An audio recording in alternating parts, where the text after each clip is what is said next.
नमस्ते दोस्तों, मेरे YouTube चैनल पर आप सभी का हार्दिक स्वागत है। धूता के एपिसोड नंबर 4 की शुरुआत होती है सागर और अपूर्वा के साथ। हम देखते हैं कि अपूर्वा को किसी काम से शहर से बाहर जाना है और वह फ्लाइट पकड़ने के लिए सागर के साथ एयरपोर्ट की तरफ जा रही है। तभी उसके फ़ोन पर एक मैसेज आता है कि उसकी फ़्लाइट कैंसिल हो चुकी है और अब फ़्लाइट उसे अगले दिन मिलने वाली थी। इसलिए वह सागर के साथ एयरपोर्ट के नज़दीक ही एक होटल में रुकने का निर्णय करती है। ये दोनों आपस में बात करते हैं और हम देखते हैं कि सागर मन ही मन अपूर्वा को पसंद करने लगा है। इसी बीच अपूर्वा सागर को अपने पति के बारे में बताती है, जो कि मर्चेंट नेवी में काम करता है, लेकिन वह जब भी आता है तो उसे काफ़ी मारपीट करता है। फिर हम देखते हैं एक लव मेकिंग सीन में अपूर्वा और सागर को दिखाया जाता है। कहानी वर्तमान में पहुंचती है, जहां पर अपूर्वा उसे कहती है कि उससे गलती हो गई और उसने प्रेगनेंसी का ध्यान नहीं दिया। तब सागर उसे कहता है कि तुम्हें इन चीज़ों का ध्यान रखना था। कहानी पुनः फ्लैशबैक में जाती है, जहां अपूर्वा सागर को यह बताती है कि जब उसे पता चला कि वह प्रेग्नेंट है, उसी दिन उसका पति मर्चेंट नेवी से अचानक से घर आ गया था। और जैसे ही अपूर्वा ने टैक्सी ड्राइवर को पैसे देने लगी तो उसका पति बाथरूम में जाके उस प्रेगनेंसी टेस्ट को ले आया और उसने उसे देखते ही उसके साथ काफ़ी मारपीट की, जिससे उसके पेट में पल रहा बच्चा मर गया था। यह जब बात सागर को पता चलती है तो सागर इस बात को सुनकर काफ़ी आश्चर्यचकित होता है, लेकिन साथ ही साथ वह उसे उस अखबार की कटिंग का हॉरोस्कोप दिखाता है, जिसमें लिखा होता है कि उसके बच्चे की मृत्यु गर्भ में ही हो जाएगी। लेकिन वह इस चीज़ से खुश था कि वह बच्चा उसकी अपनी पत्नी से नहीं बल्कि अपूर्वा से था। यह कहकर जब सागर चला जाता है तो अपूर्वा उसे देखती रह जाती है। सागर का यह रूप देखकर वह काफ़ी परेशान होती है और किसी तरह से हिम्मत जुटाकर अपने रूम से बाहर आती है। और बाहर आकर जब वह सागर को देखती है तो सागर अपनी पत्नी के साथ काफ़ी खुश दिखाया जाता है। इस बात से अपूर्वा काफ़ी दुखी होती है और अपने रूम में आकर नर्स को कुछ रुपए देती है और उसे कुछ काम करने का कहती है। यह काम हमें कहानी में आगे पता चलेगा। अब हम देखते हैं कहानी में वर्तमान में सागर अपनी पत्नी को अपने घर पर लेकर आ चुका है। कुछ अड़ोस पड़ोस के बच्चे सागर के घर में रुके हुए हैं, जो कि वहाँ पर नौकरानी के साथ कुछ सीरियल देख रहे हैं। इसके बाद हम देखते हैं सागर इंस्पेक्टर घोष के पास आता है। इंस्पेक्टर घोष सागर को देखकर बिल्कुल भी खुश नहीं है, लेकिन इसके बाद सागर उससे माफ़ी मांगता और उसके पास बैठकर अपने पर्स में से उन अखबार की कटिंग को निकालता है, जिनमें वह घोष को बताता है कि जिस रात उसका एक्सीडेंट हुआ और उसका कुत्ता मारा गया, वह चीज़ अखबार में पहले ही छप चुकी थी। इसके बाद वो एक और पेपर निकाल कर बताता है कि चार्ल्स ने अपने आप को मार लिया था, यह चीज़ भी पहले ही छप गई थी। और उसके बाद वह लाश में से निकले उस पन्ने को निकाल कर भी बताता है, जिसमें कि यह लिखा होता है कि एक पुलिस इंस्पेक्टर द्वारा ट्रक ड्राइवर के मुंह से सोने का दांत निकाला गया था।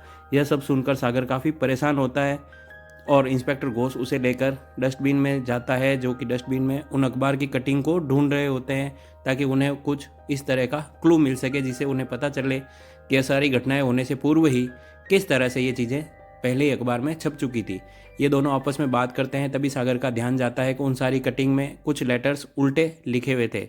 इसी बीच हम देखते हैं डीसीपी महिला को। डीसीपी महिला उस रात के सीसीटीवी फुटेज चेक करती है, जिसमें उसे दिखाई देता है कि इंस्पेक्टर घोष ट्रक ड्राइवर को जमानत होने के बाद छोड़ने के लिए बाहर आया था और उसके बाद उसे वापस इंस्पेक्टर थाने में लेकर गया था।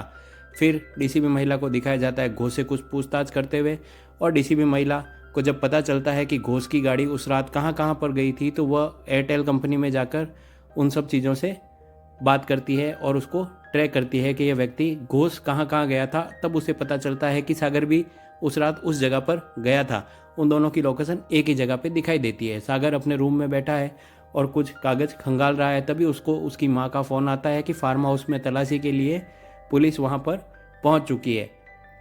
फिर हम देखते हैं डीसीपी महिला को। डीसीपी महिला वहाँ पर सुराग ढूंढते ढूंढते एक जगह पर आती है, जहाँ पर उन्हें एक पेंट का डब्बा और एक ब्लीच का खाली डब्बा मिलता है। तब उन्हें शक होता है कि ज़रूर वहाँ पर ऐसा कुछ गड़बड़ हुआ है, जिससे पेंट किया गया है और ब्लीच से दाग धब्बों को साफ़ किया गया है। इसके बाद सागर को दिखाया जाता है जो इसने ब्लीच से ट्रक ड्राइवर की बॉडी को साफ़ किया था और उसने अपने औजार भी उस दिन ब्लीच से साफ़ कर दिए थे। डीसीपी महिला को सागर पर काफ़ी शक होता है और उसे उम्मीद होती है कि शायद ट्रक ड्राइवर की बॉडी यहाँ पर पहले लाई गई होगी, और वो सागर के पद चिन्हों को देखकर उसे पता चलता है कि एक व्यक्ति यदि बॉडी को अपने साथ लेकर जाता है तो उसके वजन से कितने बड़े पैरों के निशान ज़मीन पर बनते हैं। फिर डीसीपी महिला किसी तरह से दिमाग लगाते हुए उन पद चिन्हों के सहारे चलती चलती एक जगह पर पहुंचती है। और वो उस जगह पहुंच जाती है जहां ट्रक ड्राइवर को दफनाया गया था। इसके बाद हम देखते हैं एक व्यक्ति को जो कि एक घर में आता है, सागर के अपार्टमेंट में आता है और कुछ बच्चों के लिए खाने के आइटम लेकर आता है जो कि प्रिया ने ऑर्डर किए थे, और वो सारे पन्ने अखबार के हैं जिनमें वो खाने की चीज़ लपेटी हुई थी।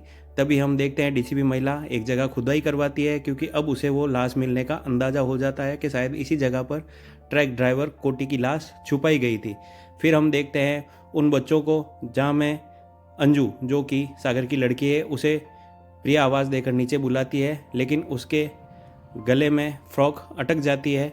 और हम देखते हैं एक लिफ्ट जो कि नीचे रखी है और लिफ्ट ऊपर जाने के लिए तैयार है। तभी हम देखते हैं कि अंजू गलती से उस लिफ्ट में गिर चुकी है। तब वह जाकर सागर को भी कहती है। सागर अपनी बच्ची अंजू को ढूंढता है और तभी उसका ध्यान जाता है उन अखबार के टुकड़ों पर, जिसे देखने से उसे पता चलता है कि ज़रूर इसमें भी कुछ उससे संबंधित पहले से ही छपा होगा। जब वो उसे ढूंढता है, अंजू उसे कहीं नहीं मिलते तो वो अखबार के टुकड़ों को खंगालता है, और जब वो बच्चों के पास जाता है तो उसे एक अंत में एक अखबार का टुकड़ा दिखाई देता है जो कि खिड़की के सहारे फंसा हुआ है। वो उस टुकड़े को देखता है तो उसमें लिखा होता है कि सागर जो कि एक मशहूर रिपोर्टर है, उसकी बेटी की लिफ्ट में कुचलने से मौत हो चुकी है।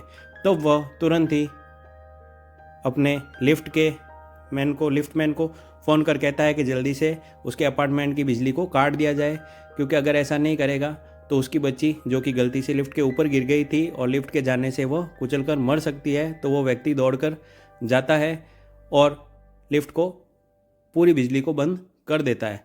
लेकिन तभी सागर जब लिफ्ट में प्रवेश करता है तो उसके ऊपर उसकी ही बच्ची के खून के छींटे गिरते हैं और कहानी यहीं पर समाप्त होती है। धन्यवाद दोस्तों, आप प्लीज़ मेरे चैनल को सब्सक्राइब कीजिए।